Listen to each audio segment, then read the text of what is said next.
Hayward Podworks. 100 shows, one vision. Our sources explain it all. For more information on upcoming shows or to suggest shows, email brianhayward2026@gmail.com. And now let's get into our show. Hayward Podworks is vision, deep dives into any topic. Welcome to the Deep Dive, the show that takes a stack of sources and really extracts the crucial lessons you need, without all the information overload. And today you challenged us to look into lasting self-assurance. We're focusing on the material from Unshakeable Confidence. Right. And that source, it starts with a pretty sobering thought, doesn't it? It does. It says the biggest thing holding most of us back isn't, a lack of talent or opportunity. It's fear. It's being terrified of failure or just completely crippled by what we think other people are judging about us.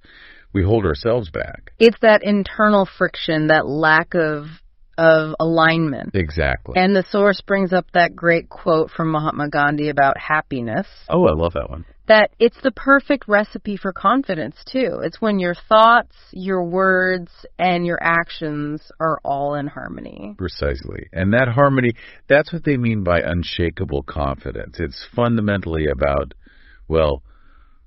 radical ownership. Ownership of what exactly? Of your own life. It's living true to your identity, embracing who you are, and believing you have full control, regardless of what's happening around you. So the goal is you decide your own self-worth. You never let someone else's opinion define it. That's it. I really like that focus on internal power. So let's unpack this. Our mission is to understand the core foundations and then get into the practical daily mindset shifts. Let's do it. To get to that unshakable core, the material lays out 3 different levels, or pillars, as they call them. We have to start with the easiest one to build. Okay, so what's pillar 1? Experiential confidence. Experiential. Okay, so this sounds like the confidence you get from just doing the thing and, surviving it. Exactly. It's gained through courage and just taking action again and again. But the key is that it's domain specific. Right. I'm thinking of that example they use, the one about starting conversations with strangers. Mm-hmm. At first, you feel this genuine physical fear. Your heart races, your feet feel weak. But after you've done it 50 times, you kind of look back and wonder what you were so afraid of. It's like learning to drive on the highway.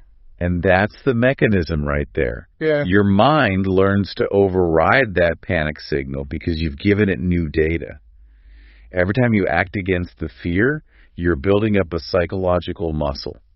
So difficult things actually become easy later on. They do. And the crucial takeaway there is to appreciate those past failures, not regret them. They're the raw material for this pillar. But you said this kind of confidence is domain specific, so it doesn't transfer. Not automatically. You can be a great public speaker, but, terrible at networking. That's where pillar 2 comes in. It's called emotional confidence. Okay, emotional confidence. This is the kind you can, turn on at will. The situational stuff. Exactly. It requires mental prep for those high-stakes moments. A big presentation, a difficult conversation. You're intentionally engineering your emotional state before you even walk in the room. That's it. I want to talk about that anecdote they shared. The one about preparing for a tough conversation with a boss. The decision tree concept. Yes. So it wasn't just about rehearsing your lines. No, not at all. It's about mapping out the entire conversation. If you're going to ask for something big, like working remotely, you anticipate all the no's. So you think, if they say A, I'll respond with B. If they bring up C, I'll counter with D. Right. It removes the element of surprise. The confidence comes from knowing you have a response for anything they throw at you. And it wasn't just mental, was it? There was a physical component. A huge one. The advice was to practice your physical approach. A firm handshake, a smile, holding your shoulders high. Why is that so important? Because your body tells your mind how to feel. If you control your body language, you are actively controlling your emotional state in that moment. That makes perfect sense. But wait a minute.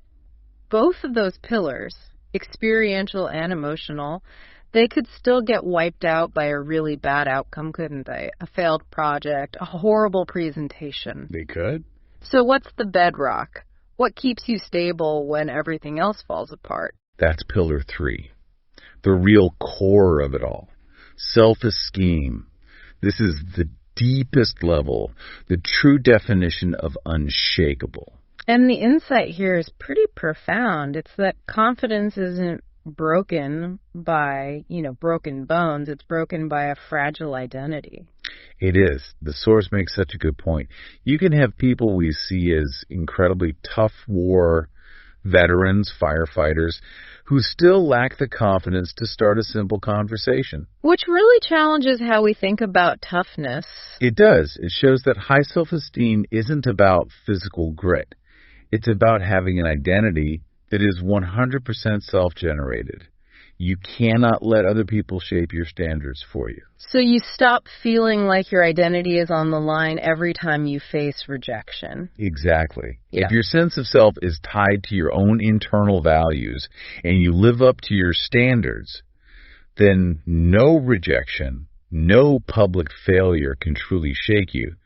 You know you did your best according to your own code.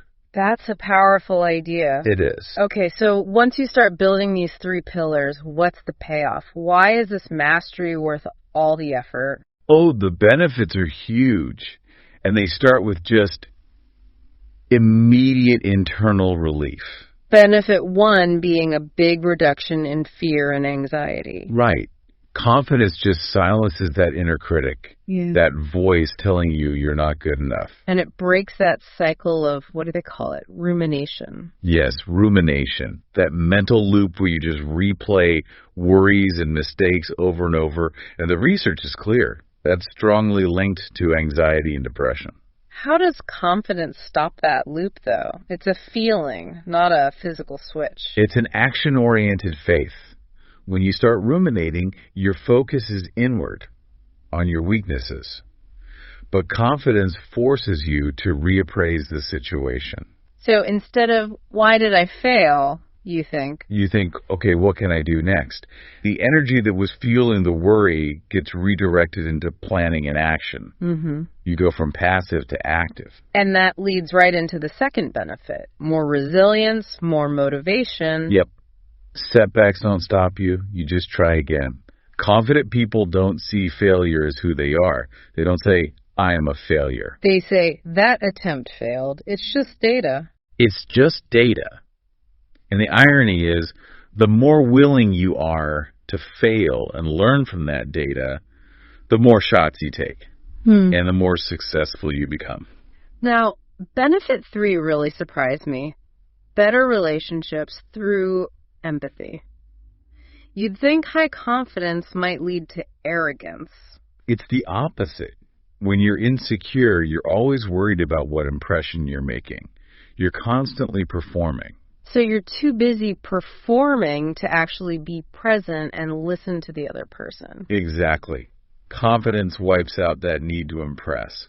Since you're comfortable with who you are, all that mental energy is freed up. You can actually focus on the other person. And that shift in attention from yourself to someone else, that is the engine of empathy. That's a great way to put it.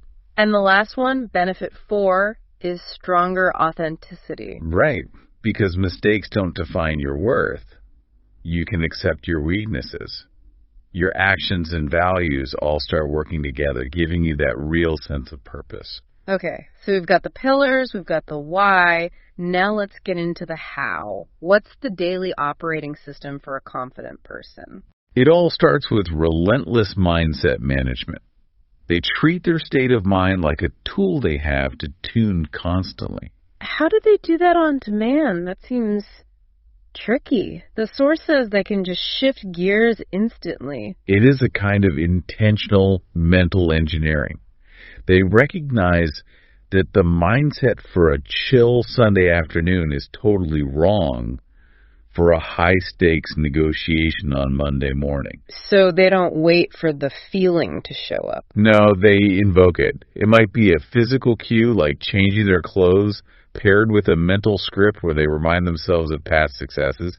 They basically trick their brain into shifting gears. Then they also start what's called a dream factory, so visualization. A daily ritual. They write down their goals, their dream lifestyle, and then they visualize it intensely. And that works because, why? It bypasses your critical, doubting, conscious mind, and it imprints that successful identity right onto your subconscious.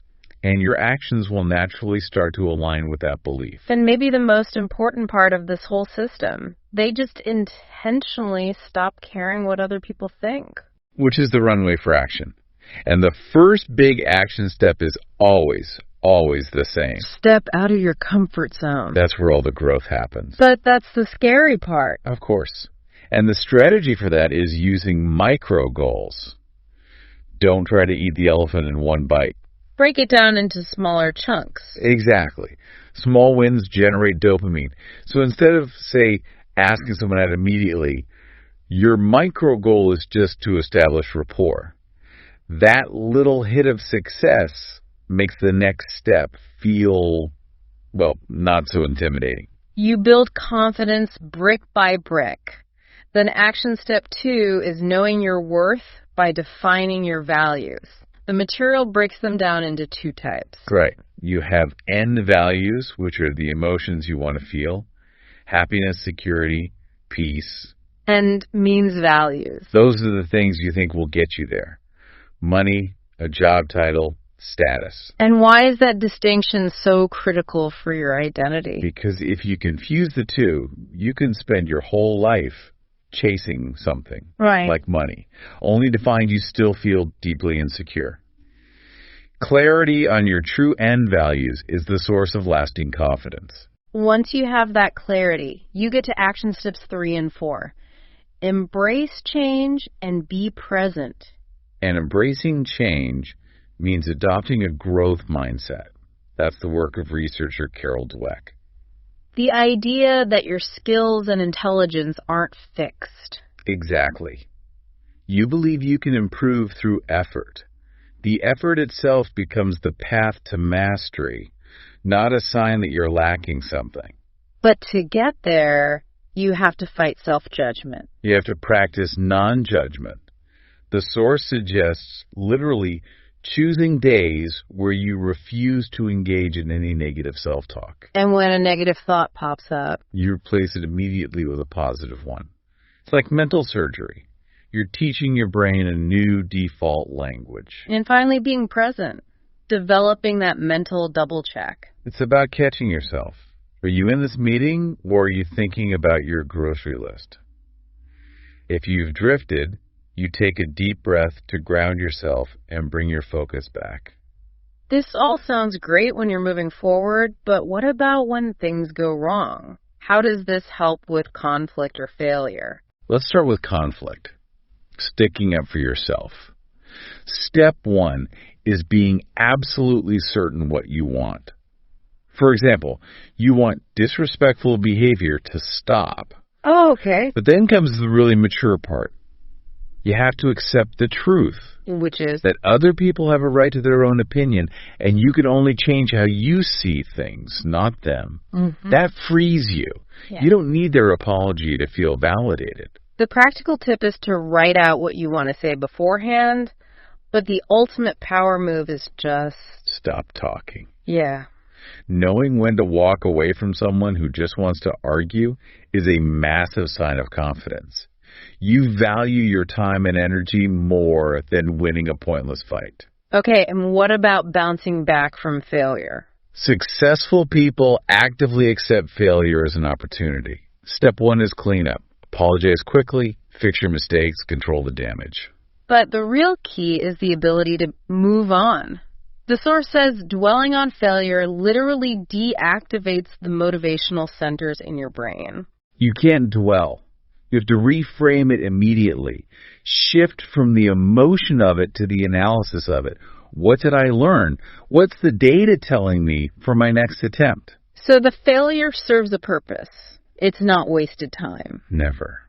And to consolidate all of this, you just have to practice, grow your knowledge, take a course, build that experiential confidence on purpose. And that visualization we talked about earlier is key. That piano study was fascinating. It really was. The group that only practiced mentally achieved nearly the same results as the group that practiced physically. Mental practice builds the exact same neural pathways. So you have to expect to be confident. You envision yourself acting with that assurance. Because expectations are faith in action.